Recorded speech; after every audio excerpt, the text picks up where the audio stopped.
I sat at my glass-top desk, the morning sunlight spilling across the city skyline, brushing the corners of my small, perfectly curated apartment. My fingers lingered on my coffee mug, warm ceramic against my cold palms, and I tried not to think about the ping of my phone, the one that had interrupted my meeting with the largest client I'd ever had. I knew who it was before even unlocking it. A text from my sister, Madeline, blinked across the screen. "You should probably come home, things are happening."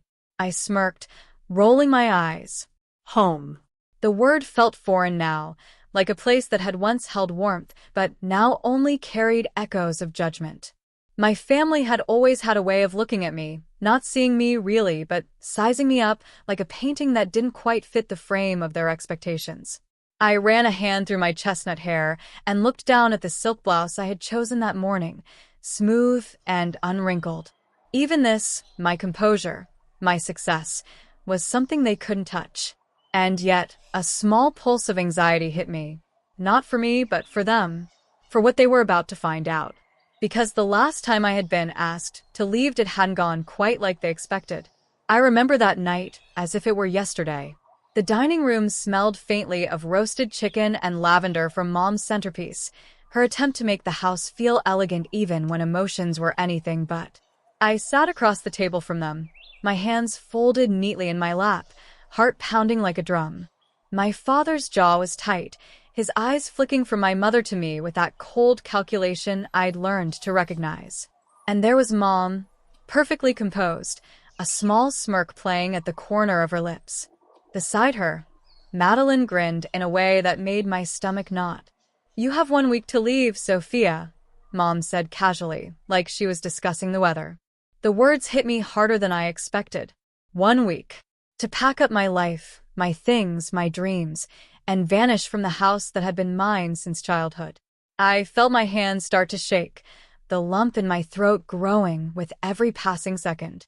I wanted to argue, to scream, to make them understand that I wasn't a child anymore, that I didn't need their permission to exist, but the words stuck somewhere between my fear and disbelief. It was then that my grandmother's voice floated into my memory, soft and unwavering. "Your worth isn't in their approval, Sophia. It's in the courage to walk away and build something that's truly yours." She had pressed a small locket into my hand that morning, saying nothing more. Inside, a picture of her and me, smiling at a summer fair when life had seemed simpler. That locket became my talisman, a reminder that strength sometimes meant leaving before you were ready to fight. And so I did. I packed my essentials that night, holding the locket close to my chest as though it were a shield.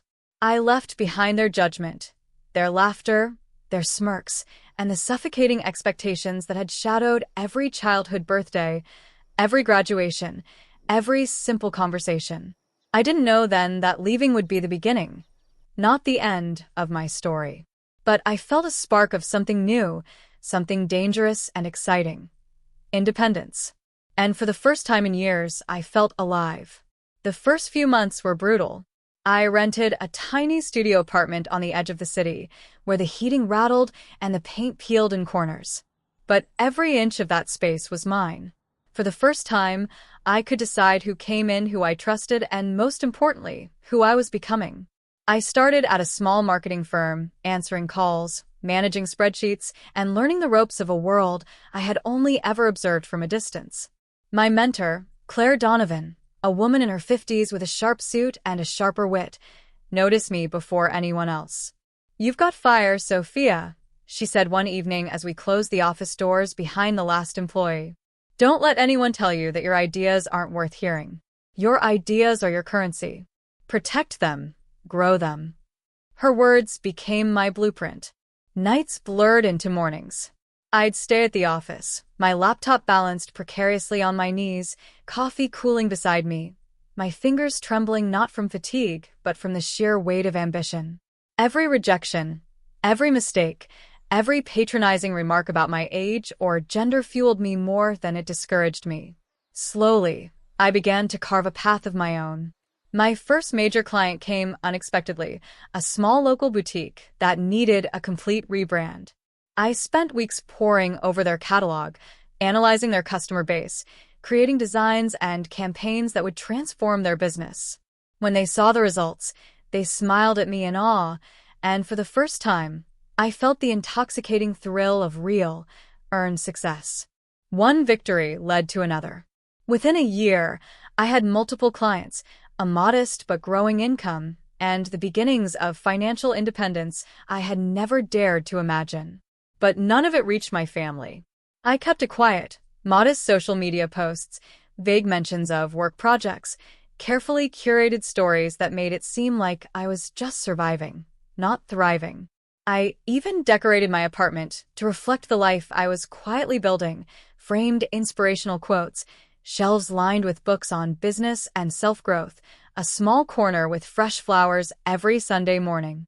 These touches, though subtle, reminded me daily that I was no longer the scared girl hiding in the shadows of their expectations. I was becoming someone they could not have predicted, and perhaps, one day, someone they would have to reckon with. Through every late night and every small triumph, that locket from my grandmother remained in my pocket, warm against my skin, a quiet reminder of why I had started and who I had promised myself I would become. The girl they had pushed out of their home was no longer afraid. The woman I was becoming was unstoppable, and they had no idea. It had been nearly 2 years since I left, and yet, as I heard the knock at my office door, a tiny flutter of nerves ran through me, mostly from the thrill of anticipation. I knew who it was before even turning, my father's familiar, overconfident voice, followed by Madeline's clipped laughter, the kind that had haunted my childhood. "Sophia? Are you here?"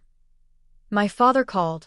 I leaned back in my leather chair, crossed my legs, and took a moment to let them take in the space. My office wasn't huge, but it was mine. Sunlight streamed through floor-to-ceiling windows, reflecting off the polished oak desk and the framed certificates of achievements that lined the walls. Abstract art I had chosen myself adorned the space, and a small bookshelf held novels and business strategy books, each one a testament to the long nights and relentless effort I had poured in. They stepped in hesitantly, their eyes widening as they registered every detail: the sleek computer setup, the leather-bound planner I always carried, the corner filled with fresh flowers, an almost domestic touch amidst all the professional success. Madeline's smile faltered, her confidence cracking. "Is this really your office?" she asked, her voice tighter than she intended. I allowed a pause before answering, letting them absorb it. Then I leaned forward, hands resting calmly on the desk, and spoke. "Yes, it is. And I suppose you're wondering why I didn't call to warn you that the girl you pushed out of your house is now in charge of her own life." My father's face tightened. He swallowed hard, searching for a response but finding none. "I've been running my own consulting firm for the past year," I continued, a quiet pride threading through my voice. "I work with multiple clients, including some you'd recognize if you bothered to pay attention to the world beyond your dinner table. I'm financially independent, debt-free, and yes, your little sister's investment in my company last month? That was actually hers, and she's thrilled with the returns." Their jaws dropped, eyes darting between each other. The smirk Mom had worn during the 1 week-to-leave moment was nowhere to be found. In its place, an awkward tension that filled the room like static. I pulled the locket from around my neck and held it up. "This belonged to my grandmother. She told me once, 'Your worth isn't in their approval. It's in the courage to walk away and build something that's truly yours.'" I listened. I walked away. I built something extraordinary. Silence fell. Their disbelief was tangible, almost comical, if it weren't so satisfying. Madeline's eyes glistened, her bravado completely vanished. My father's face bore the shadow of guilt I had never seen him acknowledge before. I allowed a faint smile to tug at my lips. "So, yes, the girl you told to leave? She left, but she didn't vanish. She rose." And in that moment, I could see it. The weight of their misjudgment, the shame of underestimating me, finally settling over them. For once, I wasn't just the girl at the table. They had no choice but to see me as the woman I had become. I leaned back in my chair, letting the silence stretch just long enough for them to feel it. This wasn't just about shock. It was about power, about reclaiming the narrative that had been hijacked from me for so many years. "I want to be clear," I said, my voice calm but firm. "I'm willing to let you back into my life, but it won't be on your terms. It will be on mine." Madeline shifted uncomfortably, and I allowed myself a small, almost imperceptible smile. This was new territory for her. She had always assumed I would bend, that I would conform to the same old rules. "First," I continued, "no more judgment. No smirks, no subtle digs, no reminders of the past. I don't need approval, and I won't tolerate hostility." Mom's lips pressed into a thin line. I ignored it. "Second," I said, turning slightly to my father, "if you want a place in my life, you'll have to acknowledge your mistakes and commit to change. That means listening without interrupting, supporting without controlling, and respecting boundaries that I set." I could see the conflict flicker across his face, the pride still fighting the guilt. "Good. Let them wrestle with it. And you, Madeline," I said, meeting her eyes directly, "I will always be your sister. But if you want to be part of my world, you need to stop measuring yourself against me. Celebrate your own victories. Stop trying to compete with or undermine me. It's exhausting, and it's unnecessary." I let the words sink in, letting the room vibrate with the weight of expectation. My rules weren't arbitrary. They were tied to growth, to healing, to the emotional work none of them had wanted to do before. Finally, I leaned forward slightly, voice softening. "If you can do these things, then yes, we can have a relationship. One that's healthy, honest, and meaningful.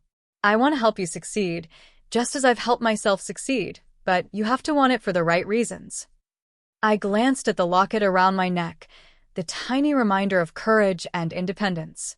Everything I had built, every late night, every small victory, every moment I had doubted myself, it all led to this.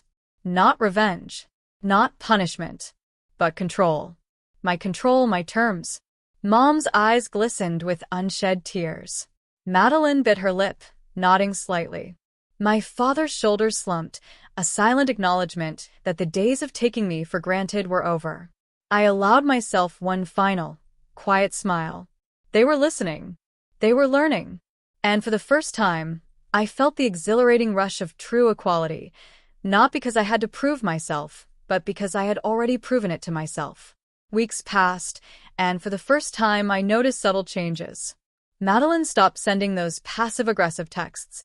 She called me one evening, excitedly telling me about a project she had finally completed on her own, without needing my input or validation. My father, once so rigid and unyielding, began asking questions, not criticisms, but genuine curiosity about my work. Even Mom softened, the tight line around her mouth giving way to a hesitant but real smile. I watched all of this from my office, the city sprawling below me like a canvas I had painted myself. I sipped my coffee, noticing the faint scent of vanilla as sunlight hit the edge of my mug.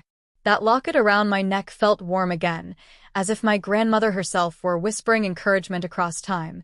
"You chose courage, and now you've chosen forgiveness. Both are powerful." Forgiveness didn't mean forgetting. It didn't mean excusing the hurt, the words, or the smirks that had once cut so deeply. It meant that I no longer carried the weight of their mistakes in my own hands. I had created boundaries, demanded respect, and reclaimed my life, not for anyone else, but for me. I realized then that the girl who had left their dining room trembling with a week to pack had become a woman who walked into the same space years later, strong, composed, and unapologetic. I had taken the pain, the rejection, and the judgment, and transformed it into something that no one could take away: self-respect, independence, and a life built on my own terms. I held the locket for a moment, tracing the tiny photo inside. I smiled softly. "I did it, Grandma. I really did it." And as I looked out the window, the sunlight catching my hair just so, I knew this was only the beginning.